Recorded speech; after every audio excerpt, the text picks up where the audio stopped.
Hey, what's up, everyone? Grab your coffee because today we are talking about a single narrow strip of water that, when things go sideways, can make your gas prices jump and send some serious shockwaves through the entire global economy. This is the story of the crisis in the Strait of Hormuz, what went down, how the markets totally freaked out, and, kind of surprisingly, where they found their footing. All right, so here's how we're going to break this down. We'll kick things off at the flashpoint itself, in Hormuz. Then we're going to follow the money, looking at the huge global oil shock and how the bigger markets reacted. And then we'll zoom out and see how, even in the middle of a crisis, business somehow finds a way to keep on rolling. So, our story starts right here, in the Strait of Hormuz. I want you to think of it as the world's most critical energy artery. But on this one day, it went from being this super highway for oil tankers to, well, an active combat zone. And yeah, the entire world was holding its breath. To really get your head around the scale of this, just look at the stats. Nearly a fifth, 20%, of all the oil used on the entire planet squeezes through this one single choke point. So any disruption here, it's not just a local problem, it's a massive international event with truly global consequences. And on March 11th, things went from tense to just plain explosive. And it happened fast. It kicked off in the morning with Iran laying mines. By lunchtime, a commercial cargo ship gets hit. And by the afternoon, U.S. forces are in a direct shootout, taking out Iranian vessels. This wasn't a slow burn, this was a flash fire. And here's the kicker. This wasn't just some random skirmish. Iran's military made it official. They basically declared the waterway a combat zone. That one statement changed everything. It turned this vital commercial shipping lane into what they considered a legitimate target. So, when the world's biggest oil pipeline is suddenly under direct threat, what do you think happens next?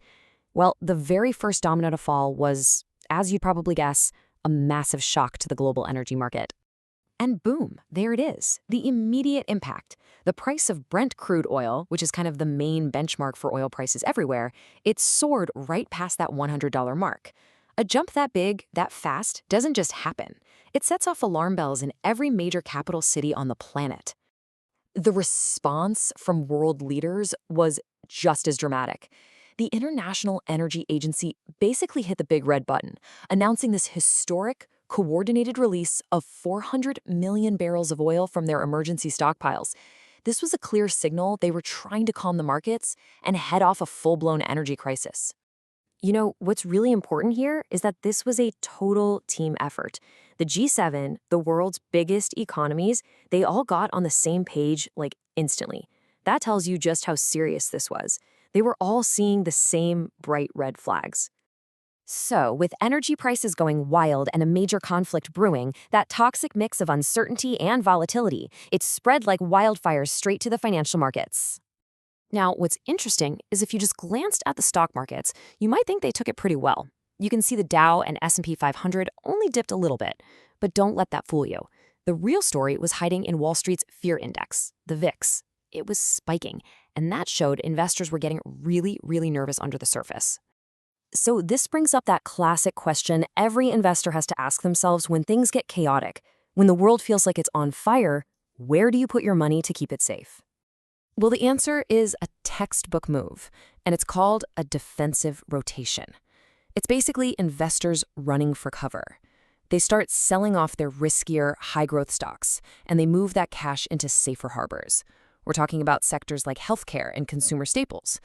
Companies that sell stuff we all have to buy, whether the economy's great or a crisis is brewing. But, and this is a really important but, while all the headlines were screaming about conflict and crisis, the entire global economy didn't just slam on the brakes. Actually, away from the turmoil, some parts of the economy were showing some pretty incredible strength. I mean, get this. Take a look at Fudu Holdings, this big online brokerage and tech platform. While everyone else was obsessing over Hormuz, they quietly dropped an announcement that their net income had more than doubled for the year. That is a massive signal of strength from a totally different part of the economy. And this wasn't just some accounting trick either. Their total revenues were also up by a huge 68%.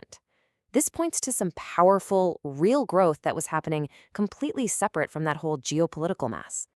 And it wasn't only tech. Over in the biotech world, a company called Dianthus Therapeutics announced it was raising a whopping $625 million.